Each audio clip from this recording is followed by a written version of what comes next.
Salam dəyərli izləyicilər, Azərbaycanda 1-ci sinif şagirdinə məktəbdə təcavüz edilib. Videonu məktəbli valideynləri bir-birinə göndərə bilərlər və iddia edilir ki, bu hadisə Qubanın Xucbala kənd Zöhrab Əkbərov adına tam orta məktəbində qeydə alınıb. Bu barədə şagirdin valideyni Oxaza məlumat verib, iddia edib ki, hadisə orta məktəbin tualetində baş verib. Oğlum 1-ci sinifdə oxuyur, orta məktəbin 9-cu sinif şagirdi aldadaraq oğlumu ayaq yoluna aparıb və orada ona cinsi təcavüz edib. Hadisə barədə orta məktəbin direktoru və oğlumun sinif rəhbəri məlumatlandırılsalar da bu barədə heç bir tədbir görülməyib.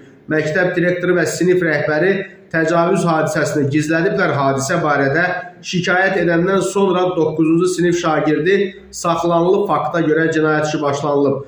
Zərər çəkmişin valideyni bildirib ki, hadisə barədə şikayət edənə qədər məsələni ört-basdır edirdilər. Hüquq mühafizə orqanları məsələyə müdaxilə edəndən sonra direktor və sinif rəhbəri hadisəni etiraf etdilər. Amma hələ ki məktəb direktoru və sinif rəhbəri barədə tədbir görülməyib. Məsələ ilə bağlı aidiyyatı qurumlara sorğu verilib və həmin qurumların da mövqeyini işıqlandırmağa hazırıq.